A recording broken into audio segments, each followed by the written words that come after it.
Good morning, ladies and gentlemen. I'm so pleased that you're able to join us today for this overview of embryo adoption.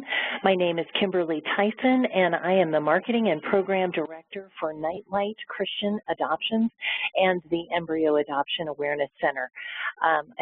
There's a picture of me. Oh, yes, there I am. But before we get started with the presentation today, I want to go over how you get to ask me questions, and I really hope that you will ask me as many questions as you are interested in learning answers to. The way you do that is in the lower right-hand portion of the screen. There's a Q&A section where you can type in your question and then you press send, and the question comes to me as a presenter and I have an opportunity to answer that. If you're not seeing this Q&A section in that portion of the screen on the right-hand side, up in the upper right-hand portion, you'll see a blue square with a question mark in it with the letters Q&A underneath it, and if you click on that, it'll open that section of the screen for you. So that's how you go about asking questions. I would encourage you to ask the questions, type in your questions as I'm presenting. Something may come to your mind as I'm talking about a particular subject and it makes you think, well, what about this? Type the question in at that point in time. You don't have to wait until the end of the presentation to type your questions in. So I would encourage you to do that, all right? So let's get started. As a reminder, today's presentation is being recorded, so I'd like to give you a heads up on that. If you do need some technical support, the tech support number is there on the screen in red. It is 866-229-3239. That is for WebEx technical support. Trust me, you don't want me to try and improve your technology experience. So call that number if you're having some troubles. All right, so let's move on with our presentation. What is embryo adoption? A lot of people, I've been doing this job now for 10 years. I've been a grant manager, and now I'm managing the Snowflake's Embryo Adoption Program. Every day of my life, I have conversations with people, and I tell them about what I do, and a lot of times I get the deer in the headlights look. Sometimes I get questioning minds that want to know. So that's what our presentation is today about, embryo adoption, embryo donation. What is it all about, this thing that we do? I'd like to start out the presentation kind of going over a little bit of history and what got us to even the possibility of embryo donation and adoption. So I love this image, but historically, adoption was the only family building option available to infertile couples. People who were unable to have children of their own turned to adoption. Generally, it was infant adoption. It was very accessible, and they were providing a loving home for a child who, for one reason or another, was not going to be able to be raised by their genetic parents. But today, adoption is not normally the first choice. Today, scientific technology is the first choice. And the name for the science around reproduction is called assisted reproductive technology. It has forever changed the actions taken by a couple who is first diagnosed with infertility. For most couples, the very next step, if they've been diagnosed with infertility, is they're going to be working either with their OBGYN or they're going to be referred to a doctor whose title is reproductive endocrinologist. And that is really the first step that most people take.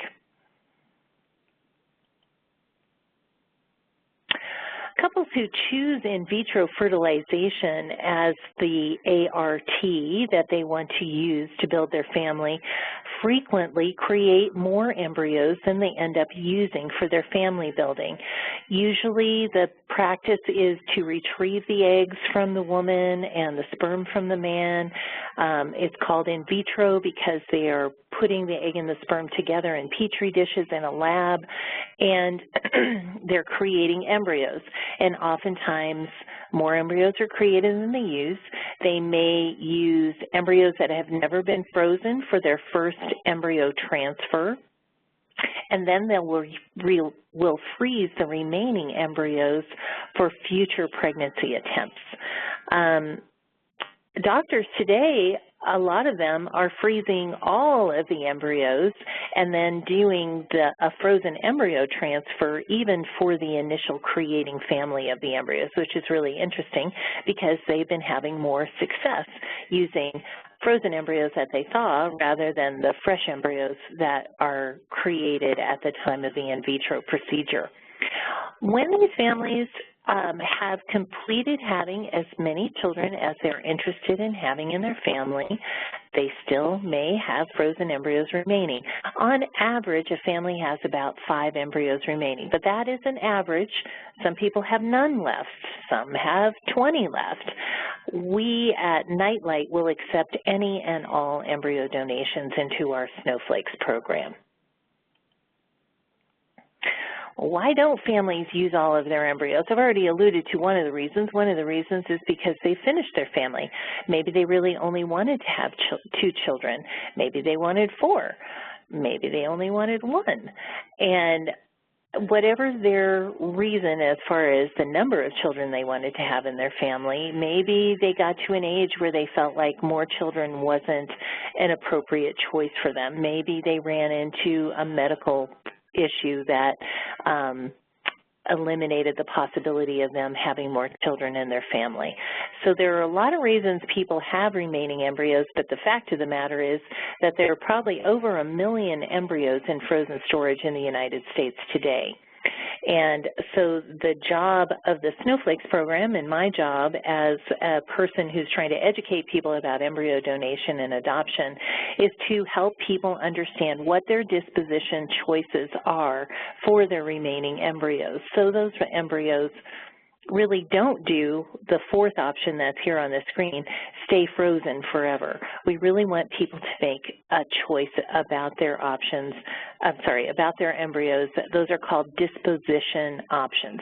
So the first option available to them, as you read on the screen, is that they can simply thaw and discard the remaining embryos. Obviously, that destroys the embryos. You can choose to donate your embryos for medical research.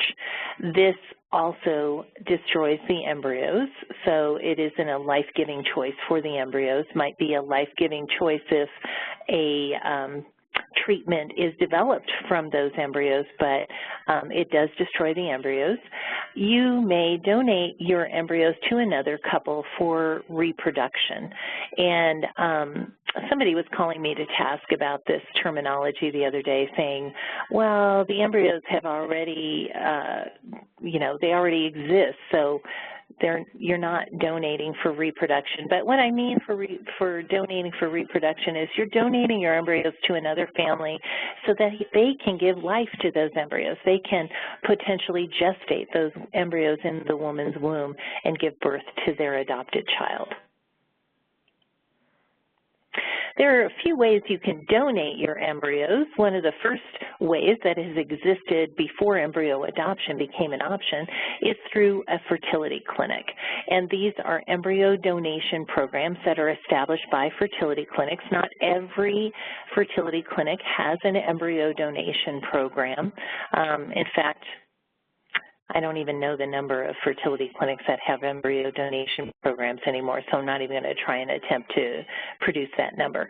These are generally medically oriented programs. It is not a social, emotional process. It's a medical process, and they're generally anonymous. So if you donate your embryos, and you usually can only donate your embryos to the clinic where you had your embryos created. You can't go choose another clinic that you want to donate your embryos to. So that donation is going to be anonymous.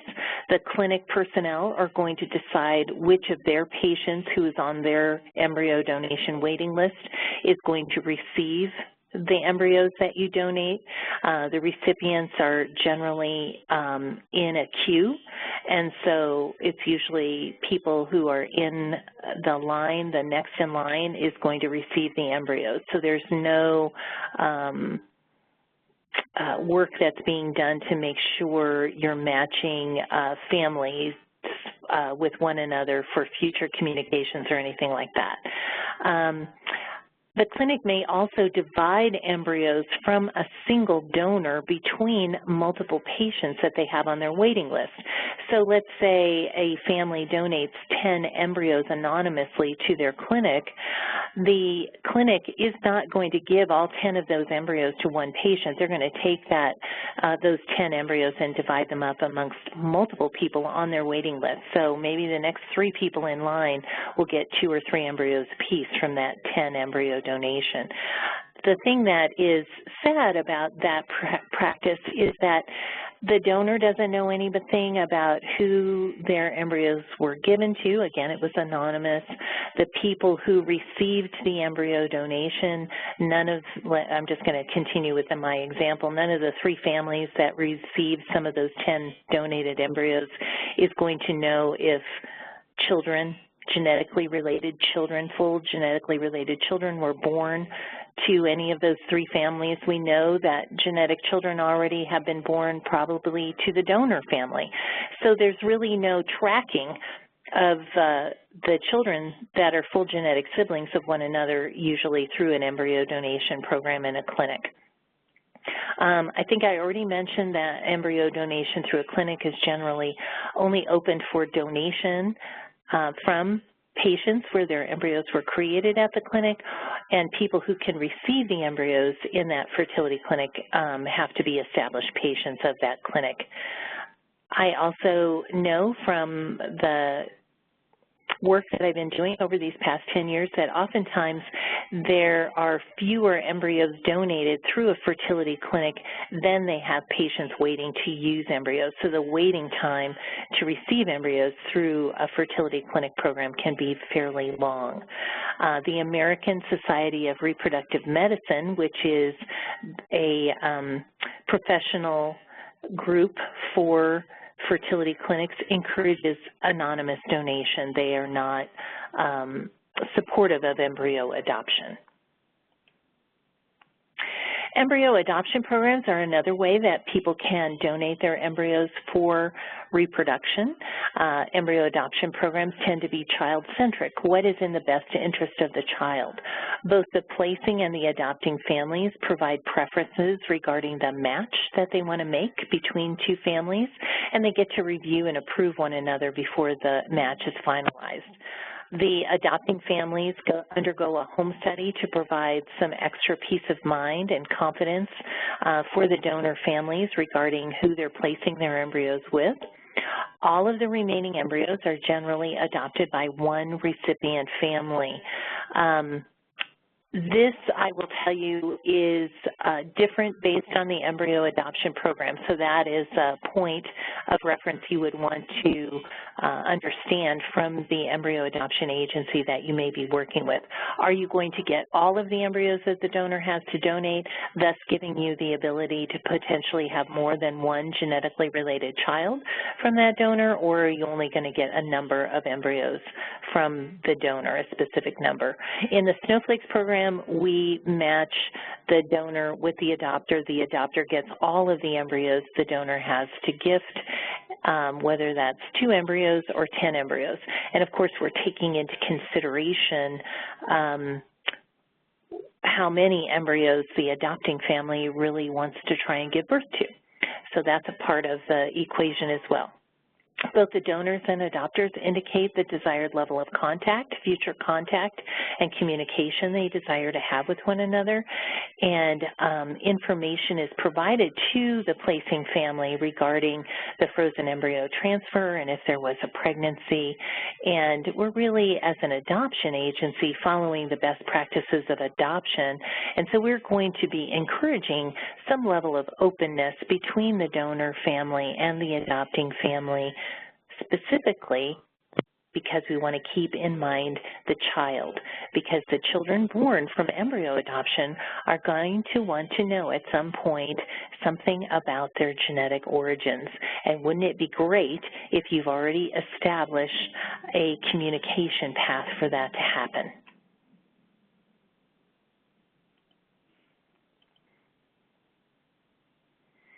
Embryo availability Many donors prefer to donate for reproduction through an adoption agency or a designated donation program because they like this idea of being able to know who is receiving their gift of embryos.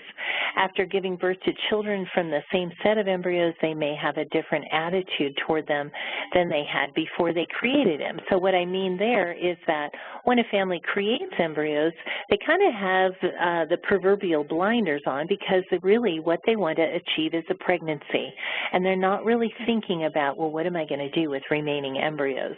And they may think before they have children from that set of embryos, they may be thinking, oh, it's just tissue cells, there's really nothing important about these embryos. But after they give birth to children from this set of embryos that they created, they may have a different attitude toward the embryos, and they may feel a little more responsibility toward making sure the embryos potentially are going to be given birth by a family that they approve of.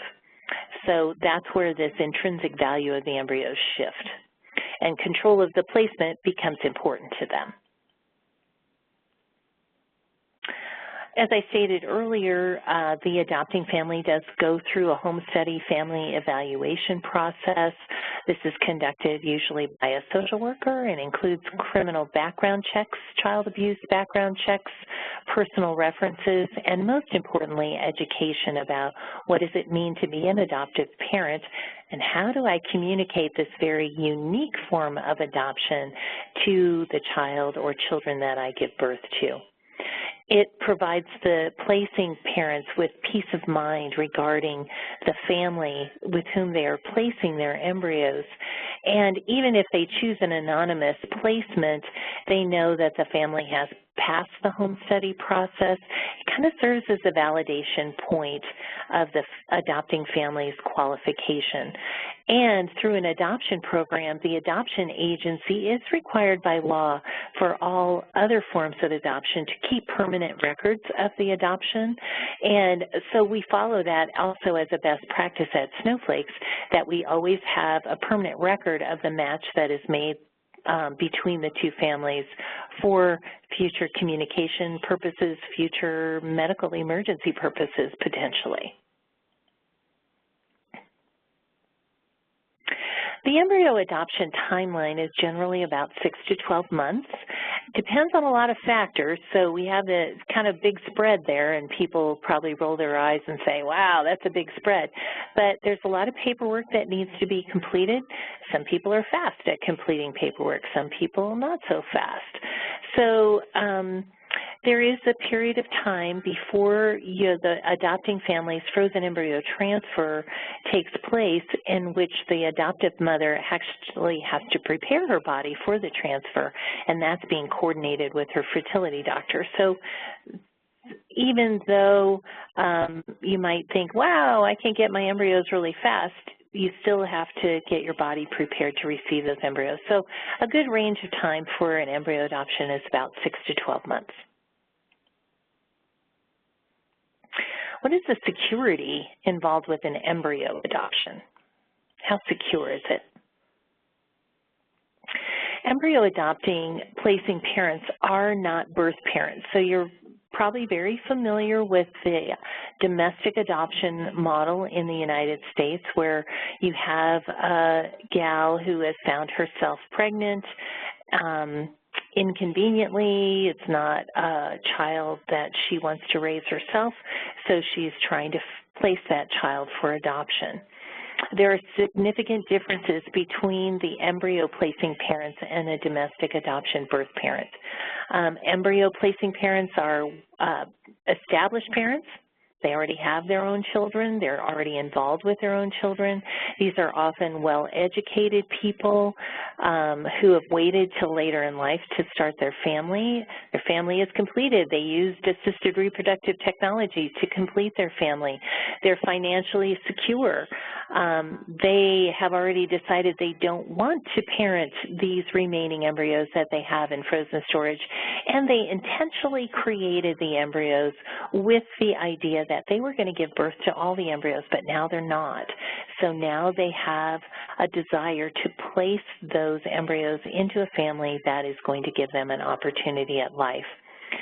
I would like to assure all of our listeners today that no placing parent has ever requested or been granted custody of a child born through embryo adoption. So there is a great security in the placement of embryos, and especially after you give birth to that child.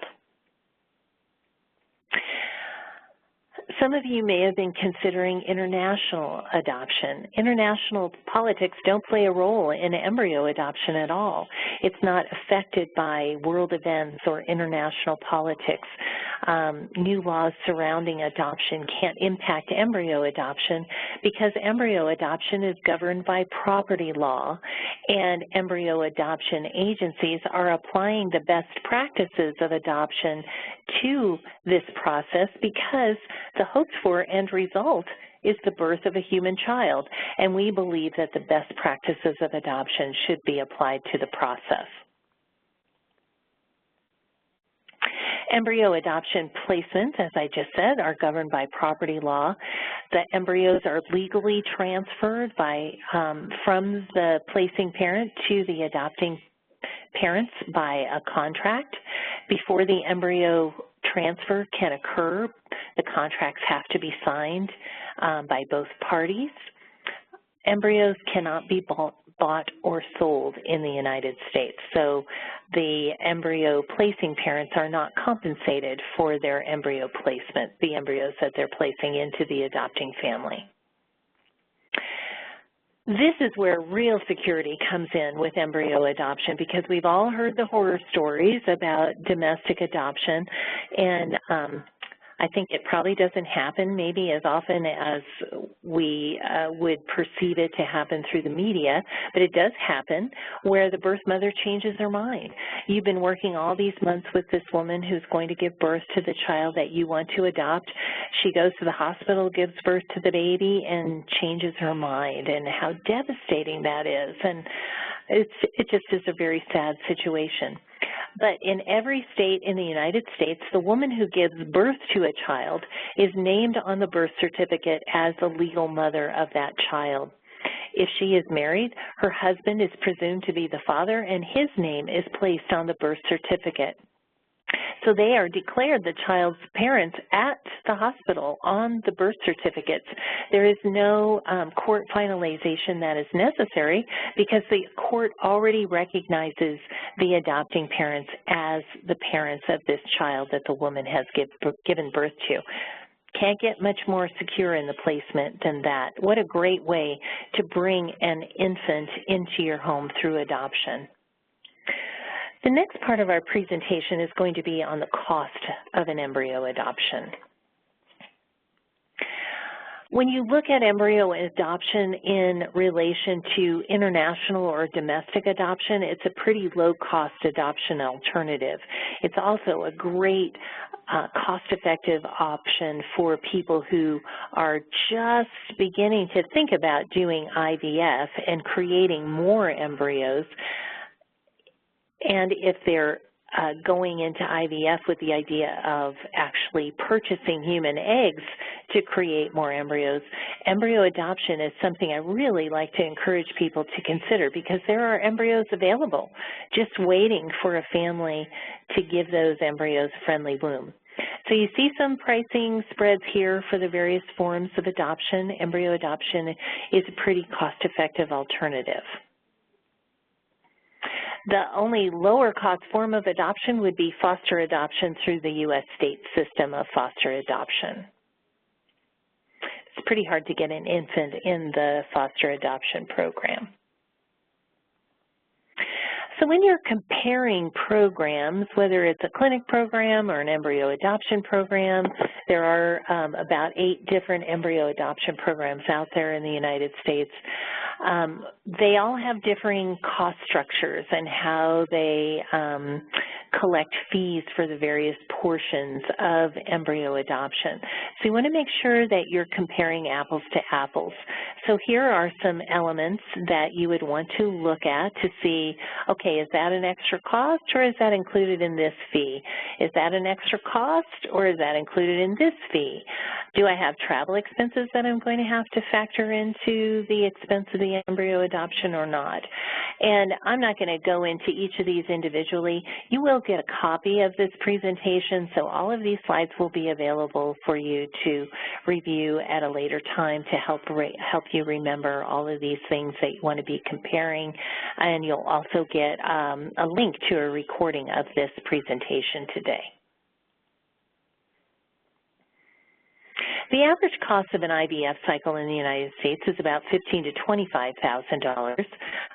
Obviously, prices for everything run higher on the coasts, and most people are going to have to undergo multiple IVF cycles in order to achieve a pregnancy, usually 3 or more cycles.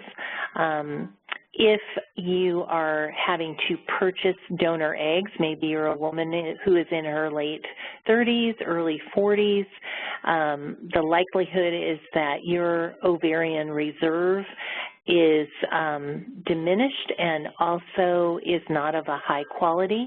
It may be the reason that you haven't been able to achieve a pregnancy using your own eggs in IVF, and the doctor now may be recommending that you purchase donor eggs from a younger woman. The cost of donor eggs can add another $10,000 to $50,000 to the cost of that next IVF cycle using donor eggs. This is when I really am encouraging families to consider donor embryos, because the embryos are already created, and we have placing parents that are looking for families like yours to gift their embryos to. So it's really a great option instead of adding on to the cost of IVF that you may have already incurred using your own eggs and sperm. Buying human eggs is just another very high additional cost to the process. So now let's take a look at the actual process of embryo adoption. It's just like an adoption process, so there is paperwork involved. I think sometimes people are surprised by the paperwork that's involved. But we're talking about the social and emotional aspects of this placement of embryos into a family, and we're not just talking about a medical procedure. That's part of the process, but it's not the only part of the process. So you have the application phase. You're filling out the agency's application, any agreements they may have. You're having to work with a social worker to complete your home study. Every embryo adoption agency in the United States that follows the best practices of adoption requires the home study. You need to get a letter from your physician in your clinic regarding your ability to carry a pregnancy, their willingness to accept the embryos that you are receiving from your placing family. You have to build a family profile, because the family profile is what is going to enable the agency to match you with a prospective placing family. When you move into the matching phase, in the Snowflakes program in particular, this phase is driven by the desires of the donor family. So much like a birth mother is choosing an adopting family, we're allowing the donor family to choose the adopting family. No matches are forced. Every family has the ability to refuse a match. And we're looking at the preferences of both the placing family and the adopting family. Both families are creating this family profile, and all of those elements are used in this matching phase. Next, you move into the fertility clinic approval. So you're receiving a particular set of embryos. You would be working with a fertility clinic to do your frozen embryo transfer, so the clinic needs to be able to look at the embryology report and determine if they want to receive embryos created at that particular clinic into their clinic. Then you move into the contract phase of the program, where it's the exchange of property, and there is also adoption language in those contracts. And when the contracts are completed, the adopting family is now the owner of the embryos, and we are going to ship those embryos to the fertility clinic where their frozen embryo transfer will be conducted. And that frozen embryo transfer process is going to be coordinated between you and your fertility doctor. And you'll determine how many embryos are going to transfer, usually no more than 2 or 3. In today's environment, usually they're transferring 1, maybe 2, but they try and limit the number of embryos that are being transferred because multiple pregnancies are really difficult on the body. And so singleton pregnancies are a much higher success rate. So doctors are really striving to help you have what you're going through embryo adoption for in the first place, have a baby.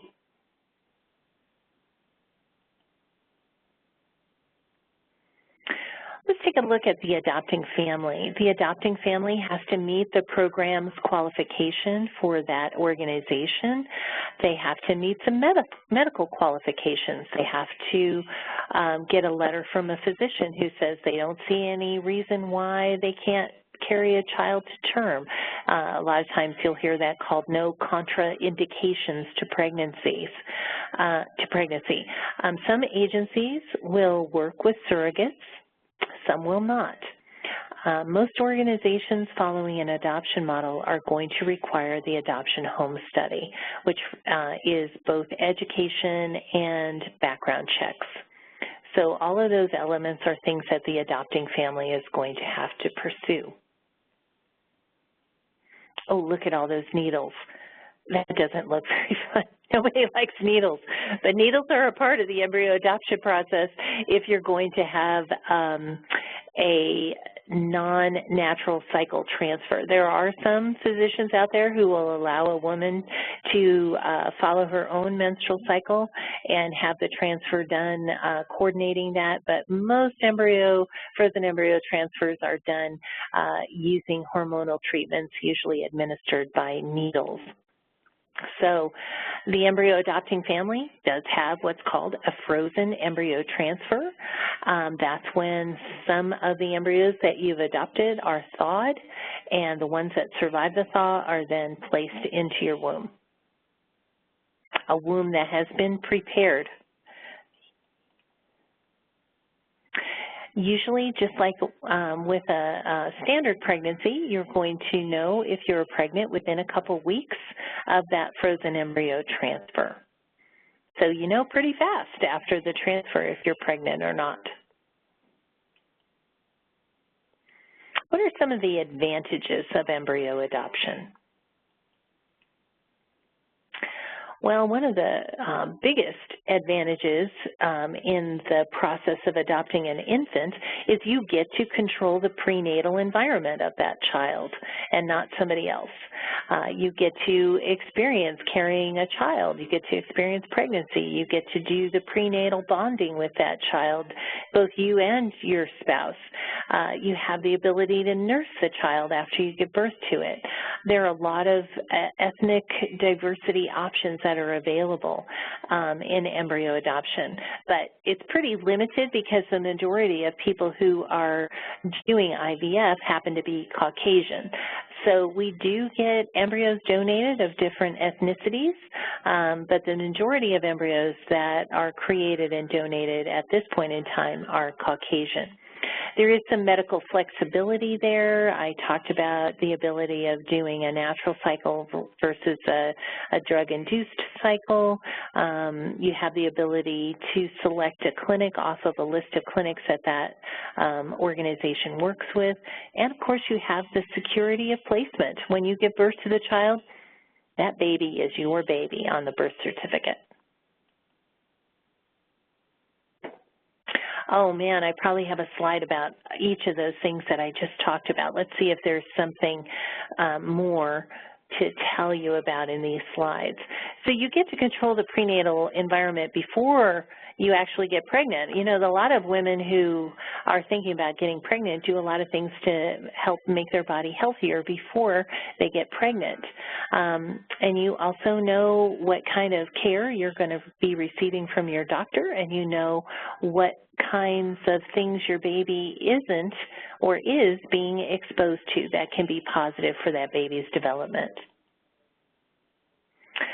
Your spouse and your extended family members get to enjoy this time when you're experiencing pregnancy and the joys involved with that, baby showers, and just family joy of knowing that you're pregnant and a new member is going to be joining the family. You also get to experience the trials and tribulations of pregnancy, like maybe morning sickness. After the baby is born, unlike many other types of adoption, it starts immediately after you give birth to the baby in the hospital. That process gives the mother the ability to nurse the baby. The baby can receive all the medical benefits available from the colostrum and breast milk from a woman who has just given birth to a child.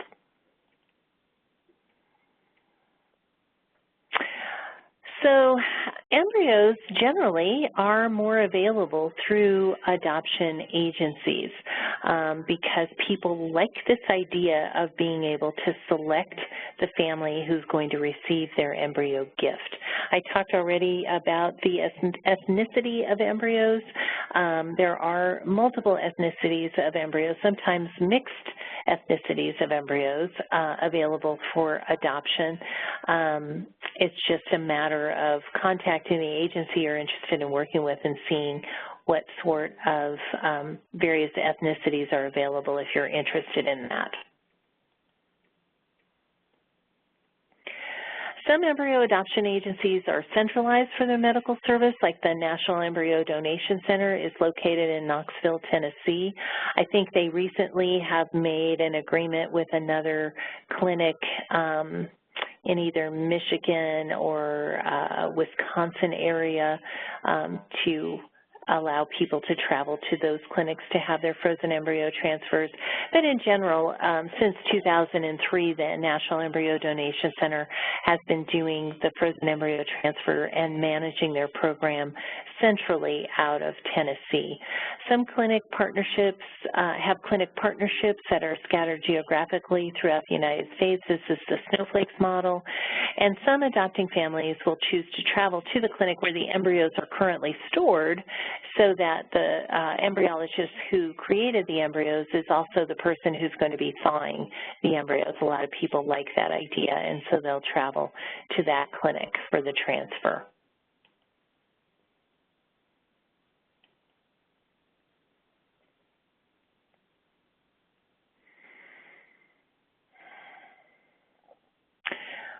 I alluded earlier that in the matching process, in some programs, you will receive all of the embryos that the donor has to donate, and this enables you to give birth to genetically related siblings. We have many families in the Snowflakes program who have done this. Some programs will charge an additional fee to reserve any remaining genetically related embryos for a future transfer. If you only receive 1 or 2 embryos, you may use up those embryos in your first transfer cycle, and so you might be able to go back to the organization and get matched with more embryos. So these are all things to take in consideration as you're looking toward your match and how many embryos do you want to adopt. Other people who come and use embryo adoption may have already tried IVF and were unsuccessful. So if you're one of those people, a lot of the times the question that we get is, well, I've already done IVF and I wasn't successful at it, so why would embryo adoption be successful for me? Well, it may be that there was something genetically incompatible with the embryos that you are transferring into your womb. Maybe the eggs you were using were eggs of your own and now you're 40 years old, 44 years old. I've already told you that the reality is the eggs of a woman after the age of 38 really have been significantly reducing in their viability after that time. So You may not have had success with your IVF because of the quality of the eggs that you were using to create the embryos. So the nice thing about embryo adoption is the embryos that are being donated have already produced children for the donor family, so we already know that there's viability within this set of embryos that you are adopting because children have already been born.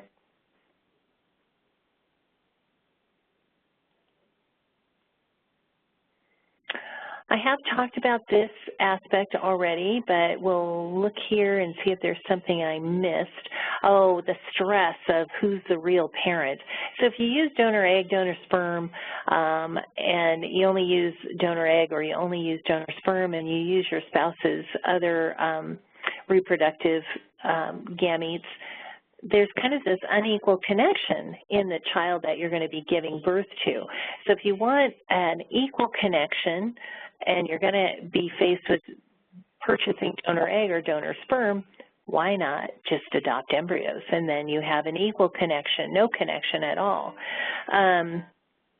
There are a lot of sperm donors out there in the universe, so it's pretty easy to find a sperm donor. It is very easy to find an egg donor as well, but the cost of donor human eggs is fairly high.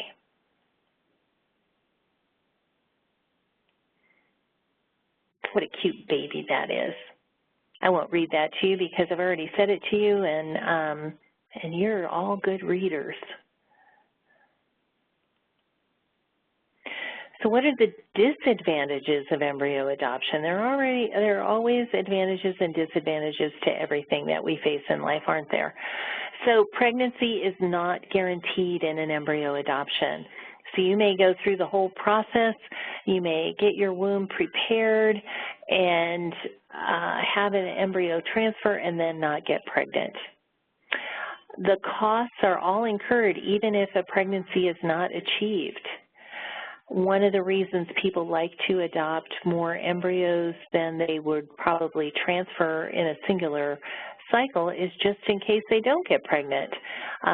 There is about a 35% chance for each embryo that you transfer to actually attach to the uterine lining and become a baby. So not every embryo that's transferred is actually going to continue in its development into full babyhood. Those who have tried IVF in the past may not want to go through this emotional roller coaster again of using a medical treatment to try and get pregnant, and they prefer the security offered to them through doing domestic foster or international adoption.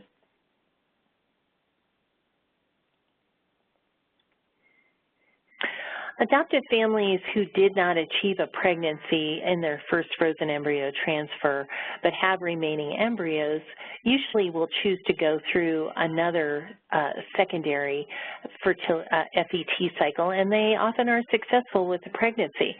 But if the embryos did not survive the thaw, none of the embryos you adopted survived the thaw, there are usually ways through the organization that you choose to work with to get matched with additional embryos at reduced costs.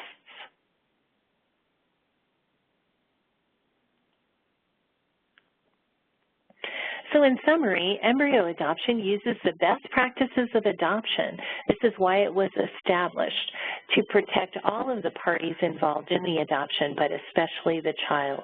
It allows the adopting couple to experience pregnancy and childbirth. People often ask me, well, why would anybody want to do this? The biggest reason people like to do embryo adoption is they want this experience of pregnancy and childbirth. They like the idea of pregnancy and childbirth. Even for families who haven't suffered with infertility, they like pregnancy and childbirth, so they're willing to adopt babies even at this very nascent stage of being an embryo. It simply begins the adoption process 9 months earlier than what we would say is normal. It is affordable and accessible. I really hope you've enjoyed our presentation today. I don't see any questions coming in, so I hope while I tell you about some upcoming things that you will submit your questions. Remember, you just type your questions down into the Q&A box and press send, and I will do my best to answer your questions. We have some upcoming webinars in the future here. On Thursday, May 18th, we're going to have the 9 steps to long-term success in parenting through embryo adoption. And that will be one of our favorite presenters, Lori Holden, is going to share some tips about adoption success.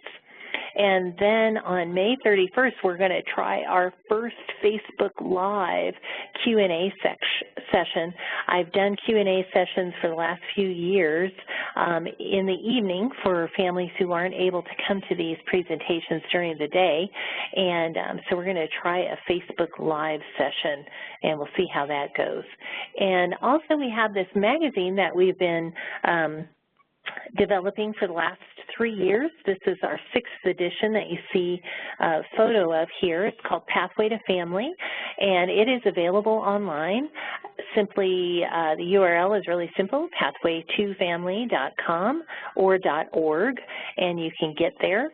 And we have e-zine versions of the magazine. If you'd like a paper copy of the magazine, you can request that online, and we're happy to send it out to you. So during that whole discussion, I have not received one question. Deb, are you seeing any other questions out there that I'm not seeing?